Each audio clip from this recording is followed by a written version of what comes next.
Hello everybody, it's Noah Farrow, your favorite bipolar actor, and today we're going to get into something I know absolutely nothing really about. So, I thought, let's expand my mind. Brief history of the royal family. Let's go. 1066, the start of the royal family on these fair isles. Well, there were kings and many countries before that, and druids before that, and Pangaea before that, but we have to start somewhere, and a millennia ago is plenty far. If that leaves out Ethelred the Unready, so it goes. William the Conqueror conquered in the Norman Conquest, Norman here being code for French. Because it's the olden days, people had lots of kids, but to keep things simple, this family tree is going to leave out many of them on each branch because not every child matters. So William had 3 kids we care about: William II, Henry I, and Adela. If you've seen the video about royal succession, click here if you haven't, you'll know that formal rules for passing on the crown will get established, but for now it's a free-for-all home team advantage to the eldest son. But never forget, bigger army diplomacy. Upon William the... To my Brits out there, are you taught this in school? Like, is this something that everybody is, like, I would say history is kind of sucks the way they teach it here. So I don't think a lot of people really know. Unless you're really into history, you kind of absorb it. Otherwise, it just falls falls away from a lot of people. So I'm wondering over there, is it just kind of drilled into your head? Do you know this kind of stuff off top? Just go by, going through school.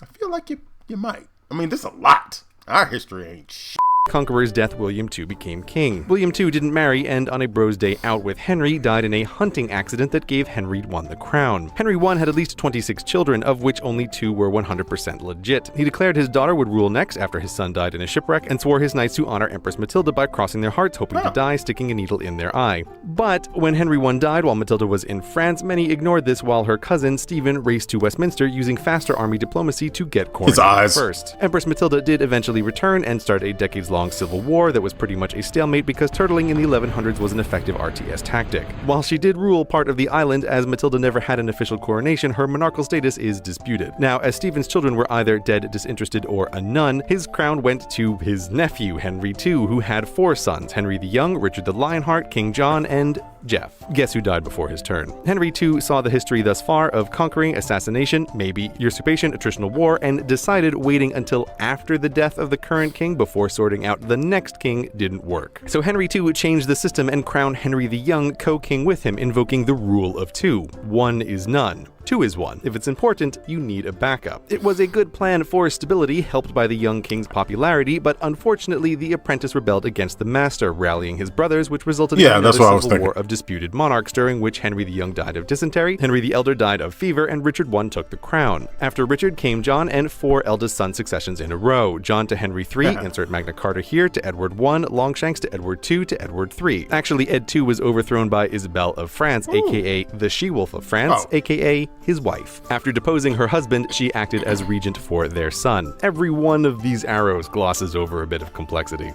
Edward III had 5 sons: Edward the Black Prince, Lionel, John, Edmund, and Thomas, none of which would wear the crown. When Edward III died, his throne would have gone to the Black Prince, but he was dead at the time, so the crown went to his boringly named son Richard, now the second. There's a bunch of drama stuff around Richard II, which your English teacher might force you to read about, but spoiler alert, history's ending is always the same: bigger army diplomacy. This time from Henry IV, who gets the crown, and Richard II gets starvation and captivity. Another Henry before we get to the War of the Roses, a war that strikes terror and boredom in the minds of students of history the nation over, who have to deal with this family tree simplified to explain why everyone was angry. But the shortest version, and still don't understand why everybody's angry.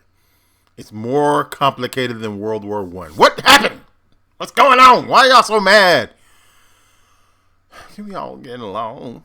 version ever is Edward III's great-great-grandsons duked it out, even though one of them was dead for part of the fight, but we can't get into that now, so Henry VI to Edward IV to Henry VI to Edward IV, the end. Edward IV on his deathbed left his crown to his son, but being 12 he needed protection, so Richard, his bestest uncle in the world, promised to take super good care of him. Edward V then promptly disappeared under suspicious circumstances. I know Edward III. Richard to become Richard III. I mean Richard III. He didn't III. stay king for long because Edward III's great-great-great-great-grandson Henry VII took the crown, put a ring on Elizabeth of York to... I had to do a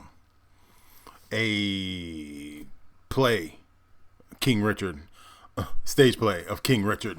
So I was like, hey, I know that guy. I know his face. You ain't no good. Don't you know no good?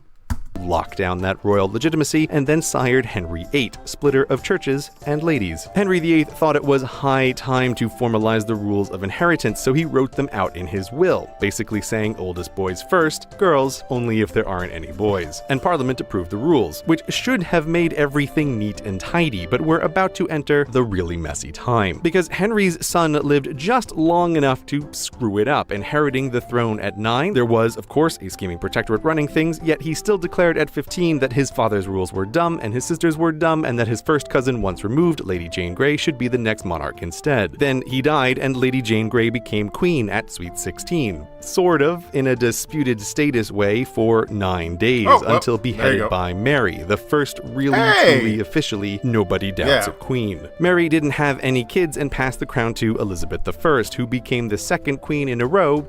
Hey, I know a little bit about Queen Elizabeth. Such a great story with King Henry and all that good stuff. To also not have children. But no problem, because Lady Jane Grey was next in right.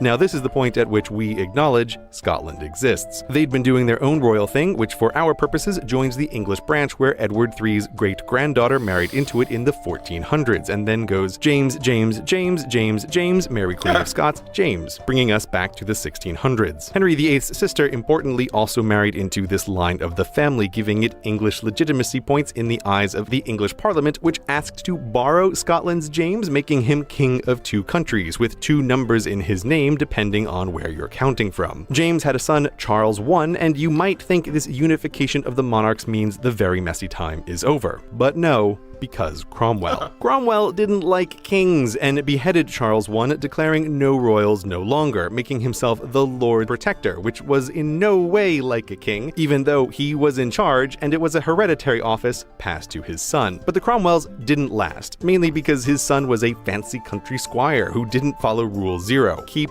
the army happy, giving Charles's son, Charles II, the ability to re-establish the monarchy. Wow, Charles II wait had a lots of minute. children. I don't know anything about Cromwell. I'm gonna Google that. I didn't know there was a little break in there. That's fascinating. Children, all of which were illegitimate, leaving his brother, James II, next in line. But James II was... Okay, how the hell did that happen? Did we just skip over a war? What the hell just happened? I don't understand how just random old Cromwell just pops up in there and we're just gonna gloss all over it. Okay, I'm not upset. I'm not. I am, but I'm not.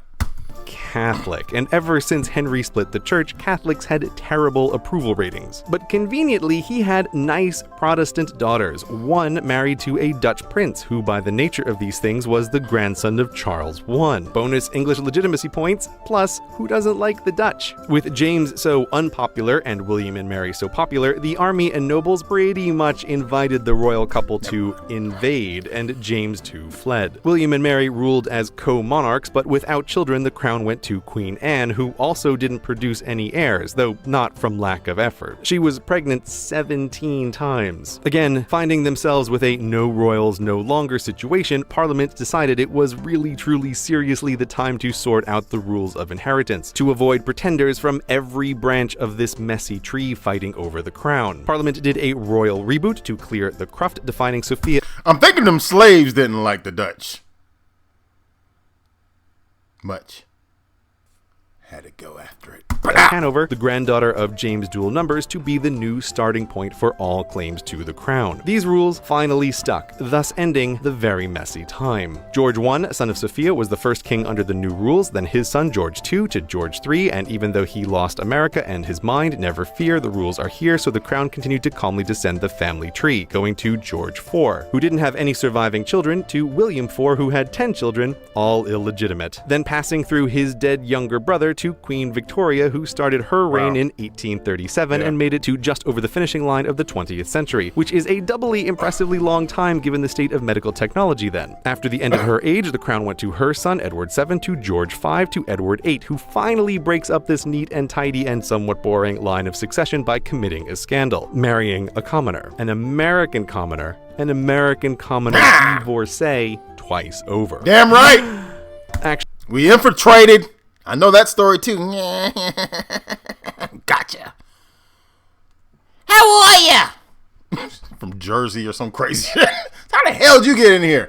Actually, the divorces were a real problem and weren't compatible with the monarch's role as head of state and also the Church of England in the 1930s. Edward abdicated to his brother George VI, who was reluctant to take the crown and then had to oversee World War II and the subsequent breakup of the British Empire, which drained the reluctant king's health, who died at 56, leaving the crown to Elizabeth II in 1952 at the age of 25. 7 years older than Victoria, her great-great-grandmother was on her coronation day, but in early September 2015, Elizabeth became the longest reigning queen in not just British history, but world history. Oh. From Elizabeth II, the crown continues on to Charles, the longest heir apparent in British history, to his son William, to his son George. And that is a brief history of the royal family. That was insane. So much history. You guys don't understand. Two things excite me that in nerddom, like academia nerddom. One, like space and physics and all that good science. I love science, except for chemistry. You're a piece of shit, chemistry. And then two, history. Oh God, I love history. And you guys have such rich history. It's just I can feel the anger. So much anger in the past. Anyway,